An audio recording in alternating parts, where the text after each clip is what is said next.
Vamos a comenzar esta sesión de Diseño Sísmico 3. Les doy la bienvenida y agradecemos que estén participando de esta presentación. Como indicaciones generales para los expositores, por ahí atrás tienen el tiempo, son 20 minutos, los que pueden usar a su disposición, pero siempre se recomienda, ojalá que dejen algunos minutos para preguntas. ¿Ya? La primera presentación está a cargo del ingeniero Nelson López Machado, él es alumno de doctorado de la Pontificia Universidad Católica, y nos va a hablar respecto del efecto de la modelación de losas en la respuesta sísmica de edificios de oficinas de hormigón armado con estructuración mixta muro-marco. Muchas gracias, Nelson.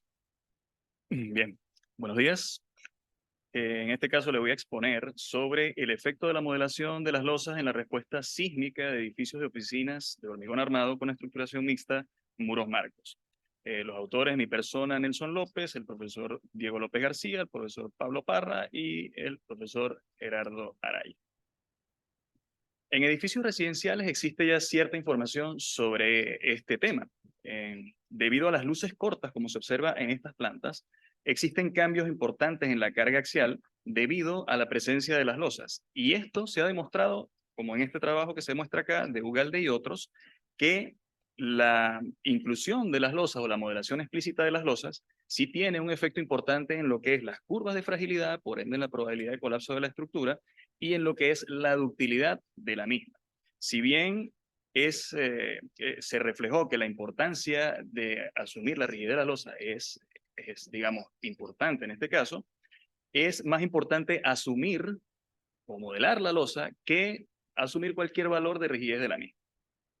Ahora, en edificios de oficina de planta abierta, donde las luces son considerablemente mayores, estos cambios en la carga axial afectarán a la probabilidad de colapso, afectarán a la curva de probabilidad de colapso o afectarán a la ductilidad de la misma. Bueno, se plantea como pregunta y es parte de mi trabajo de investigación. Para ello se creó un modelo matemático de un edificio de oficina típico chileno, donde consta de 16 pisos y 3 subterráneos, 2 muros en forma de C, que es el núcleo central, como se observan acá, estos 2 muros que están acá, muro C1 y muro C2, la nomenclatura que les dimos. Y el alma de los muros tiene 50 centímetros, al que llamaremos M50, el ala de los muros tiene 70 centímetros, al que llamaremos M70. Y los muros de los sótanos tienen un espesor de 20 centímetros, que son estos que vemos acá. Las columnas y vigas perimetrales son de hormigón armado. El periodo fundamental de la estructura es de 1,93 segundos para Santiago, zona 2, suelo B. La altura de los sótanos hasta el primer piso es de 3,5 metros. De ahí en adelante, el segundo al piso 16 es de 3,2. El modelo no lineal se construyó en Perform 3D, donde el modelo considera no linealidad distribuida con fibras para todos los niveles en muros centrales, vigas y columnas. Lo único que es lineal en el modelo son los sótanos y las losas que solamente poseen una rigidez reducida. Para evitar posibles distorsiones de los resultados por la discretización vertical digamos, el mallado vertical que hace uno, para este modelo se realizó la regularización, a la que no voy a tocar mucho tiempo en esto, según los criterios de Laura López y otros, en 2016, utilizando una curva YU-LRX, como se muestra en la figura. Entonces observamos que para diferentes elementos, esas son las curvas constitutivas para el hormigón. Para el acero también se considera una curva constitutiva donde se toma en cuenta también el acero confinado y el no confinado. Y para tener, digamos, la certeza de que estaba funcionando la regularización, se tomó un solo muro C, se hicieron varias discretizaciones en vertical y aquí solamente presento 4 modelos que se utilizaron. Se le aplicó un pushover positivo y un pushover negativo para ver cómo variaban los resultados de acuerdo a la discretización vertical y se ve que los resultados son prácticamente los mismos. Quiere decir que la regularización estaba funcionando. Con respecto a la amenaza sísmica, se utilizó la plataforma Seismic Hazard del profesor Candia y otros del 2019, con un modelo de sismicidad de Paulus y otros del 2019, y los modelos de predicción de IDINE y otros del 2017 y de Montalva y otros también del 2017, donde se utilizó un 50% de estas influencias de IDINE y Montalva para lo que es el árbol lógico. Con ello se obtuvo de la plataforma la curva de amenaza sísmica para una probabilidad de excedencia de 2% en 50 años, con una aceleración espectral de 0,37 G, y se obtuvo también el espectro de medio acondicionado, obviamente con la media por encima y la media por debajo. Se hizo una selección de registros, en este caso tomando en cuenta la base de datos de CyberRisk, de Castro y otros, de 2022, se seleccionaron 18 componentes horizontales independientes, utilizando la metodología propuesta por Baker y otros del 2018 para obtener los registros que se adapten al espectro de media condicionada. Se hizo un ajuste entre 0,2 veces el periodo y 2 veces el periodo, con factores de escala menores que 5 para ver cómo se hacía el match en este caso, y se observa que sí hubo un buen match de la media de los registros seleccionados con respecto al espectro de media condicionada. Antes de realizar las curvas de fragilidad, se tienen que tomar algunos criterios de colapso, ¿no? Para ello se utilizaron las recomendaciones indicadas por Gous y Wallace del 2015, donde se consideró que si la deformación de entrepiso excedía el 5%, en cualquier piso eso se consideraría como colapso. También si la deformación de entrepiso desde el nivel de trancamiento hasta el techo excedía el 5%, también se consideraba como colapso. Y algunas locales como la deformación del hormigón, si esta deformación pasaba el punto R de la curva de la que ya mencionamos, en este caso estos dos que están acá, se consideraría como colapso por aplastamiento del hormigón, y por tracción del acero si esta tracción excedía, esa deformación excedía un 5% de deformación. Antes de estudiar el efecto de la modelación de la losa, surgió también la pregunta del confinamiento del edificio, porque si bien para edificios residenciales existe información y para muros aislados también existe información, para edificios de oficina de planta abierta la información es escasa. Entonces decidimos estudiar esto primero para seleccionar un modelo y trabajar sobre ese modelo. Para ello aislamos las losas, es decir, consideramos 0% de la inercia de las losas y utilizamos un modelo no confinado, que podemos llamar pre-2010, y luego un modelo confinado, primer piso, primer sótano, modelo 1, segundo piso, segundo sótano, tercer piso, tercer sótano, cuarto piso y así hasta el quinto piso. Entonces tenemos 6 modelos para evaluar el confinamiento.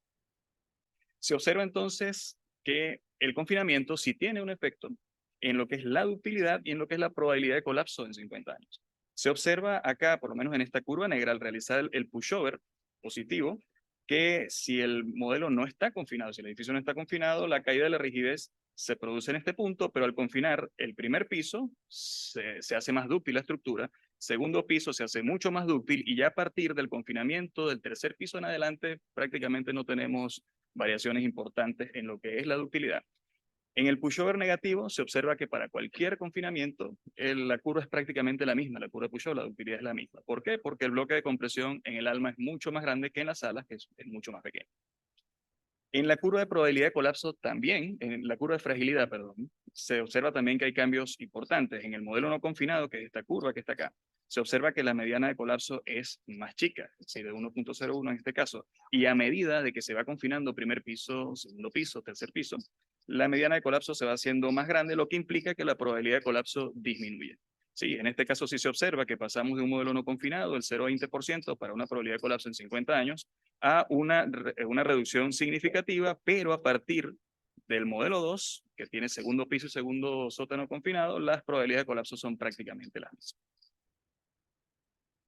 Teniendo todos esos modelos, ahora sí vamos a evaluar el efecto de la modelación de las losas solo en el modelo 3. Esto no quiere decir que es el único modelo que estamos trabajando, se está trabajando en los 5 modelos, solo que el que está procesado al 100% es este.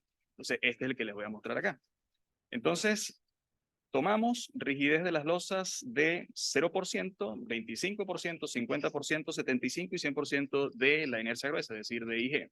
Y para ello se realizó exactamente el mismo análisis, un pushover, tanto positivo como negativo, donde se observa que en el modelo no confinado, a medida de que se aumenta el valor de rigidez de la losa, entonces la estructura se hace mucho más frágil.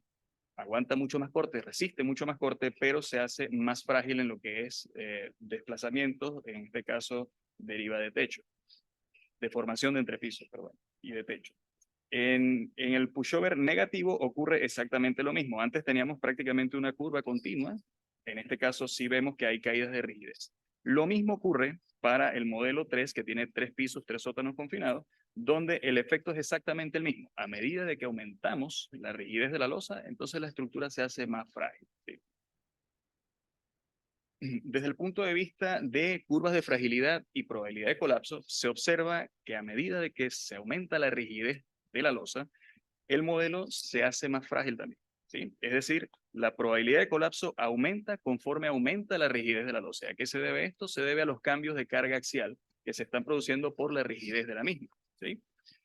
Se observa entonces que la mediana de colapso, cuando el modelo no tiene losas, es de aproximadamente 1,01 para el modelo no confinado y que va disminuyendo a medida de que aumentamos la rigidez de la losa. La probabilidad de colapso se observa que incluso cuando estamos llegando al 100% de IG excede el 1%. Sin embargo, cuando tomamos en cuenta el confinamiento, ocurre exactamente lo mismo, la mediana de colapso disminuye, la probabilidad de colapso en 50 años aumenta, pero en ninguno de los casos se llega al 1% de la probabilidad de colapso en 50 años. Si bien es importante el efecto de la modelación de las losas y el efecto del confinamiento, también se observaron unos comportamientos desde el punto de vista sísmico que llamaron mucho la atención. Y entre ellos se encuentra la ubicación de la zona de plastificación y la ubicación del piso donde ocurre el colapso de la estructura. Acá se muestra, por ejemplo, cómo se comportó el muro C1 y el muro C2 en todas las zonas confinadas, en este caso, y se observa cómo varían las deformaciones axiales en las fibras del muro, en este caso las zonas confinadas M71 y M74, que las llamamos así, y se observa de que a medida de que yo voy agregando rigidez de las losas, entonces las zonas de plastificación se van moviendo, ¿sí? Se mueven en altura y se mueven en posición. Si lo vemos acá en esta figura, vemos que cuando no se utiliza la rigidez de la losa, el colapso se produce en el primer piso, ¿sí? Y se produce en este muro, que es este muro que está acá, el muro C2. Sin embargo, cuando voy agregando rigidez de losa, la zona de plastificación y la zona de colapso se desplazan. En este caso se desplazó la zona de colapso a pisos superiores y se desplazó también en posición del muro. ¿Eso se debe a qué? Al cambio de la carga axial. Hay que aclarar que la carga axial, que el equilibrio de la estructura siempre es el mismo, no importa qué valores de rigidez de la losa utilicemos. Lo que cambia es la distribución de las fuerzas axiales en los muros, ¿sí? Pero para todos los valores de rigidez de la losa, el análisis gravitatorio es exactamente el mismo, ¿sí? Lo mismo ocurre si vamos a un modelo confinado. En el modelo confinado ocurre prácticamente lo mismo.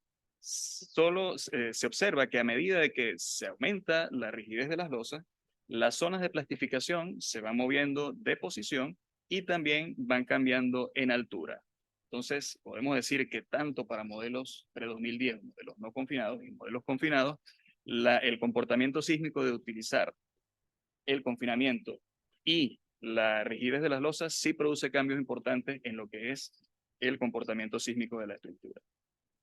Esto lo mostré de manera gráfica, pero hay una tabla que es un poquito más completa, que ya tiene todas las modelaciones del modelo no confinado y el modelo 3 para todos los valores de rigidez. Y aquí es importante destacar que para todos los registros que están acá, si no se considera la losa en un modelo no confinado, tenemos que todos los colapsos se producen prácticamente en el primer piso por aplastamiento del hormigón. Y aquí donde vemos el guión es algunos colapsos que se produjeron por formación de entrepiso. ¿Sí? Colapsos por deformación de techo no se detectaron, solo por deformación de entrepiso y en este caso por aplastamiento del hormigón. Se observa que cuando utilizamos rigidez de losa cero, prácticamente todos los colapsos pasan al primer piso.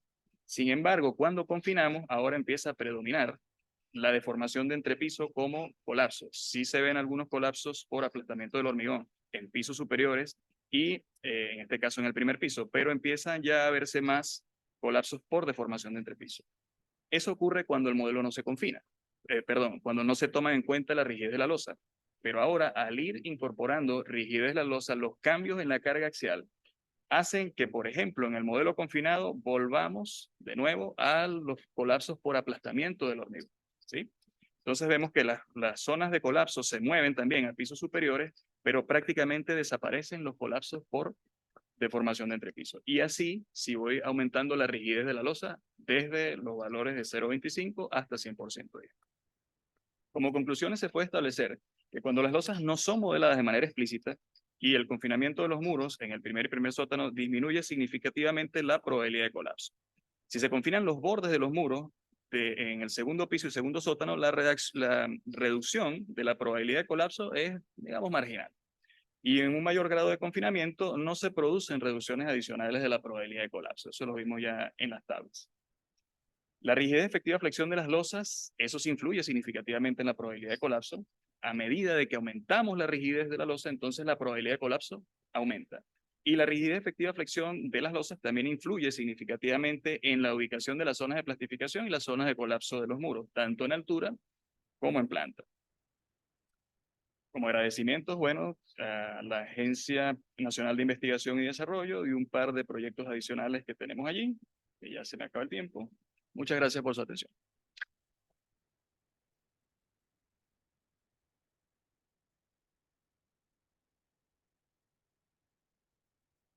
Interesante. Tenemos tiempo, anduviste muy bien en el tiempo, así que tenemos tiempo para 2 o 3 preguntas.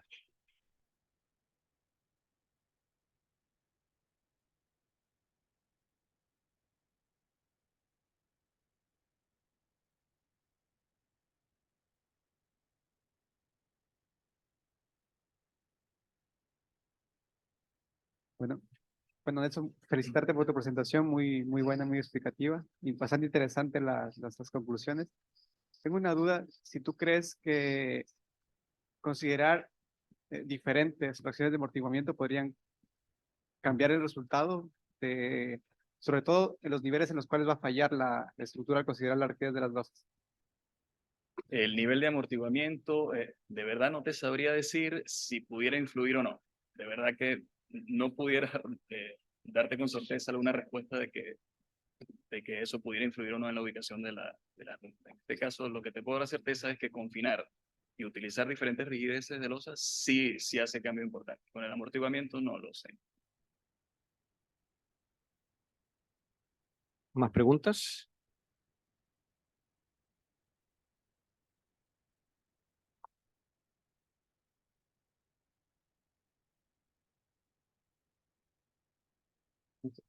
¿Escucha bien? No, solo una pregunta que no llegué al principio, pero no sería solamente losas de acople, ¿cierto? La investigación y qué porcentaje de la inercia bruta sería como lo razonable considerar, según tu opinión. Según tu investigación.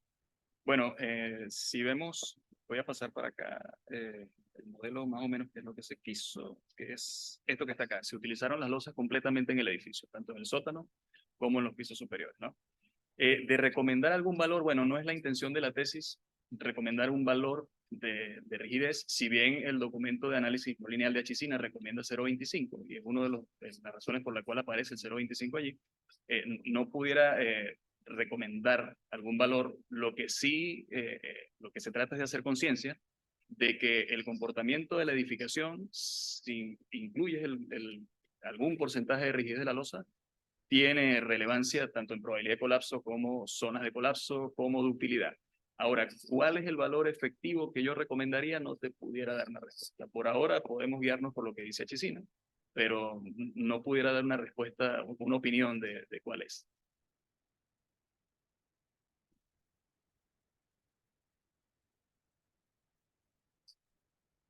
Gracias, Nelson, por la presentación. Para complementar un poquito la respuesta a la pregunta, que es una pregunta muy importante, más adelante Nelson va a trabajar con modelos en donde la losa va a ser no lineal, y entonces la idea va a ser, bueno, ver cuál de los modelos con losa lineal da resultados los más parecidos posibles al del modelo con la losa no lineal. Pero eso, digamos, es trabajo para más adelante. ¿Queda espacio para una pregunta corta adicional? No. Damos las gracias entonces a Nelson.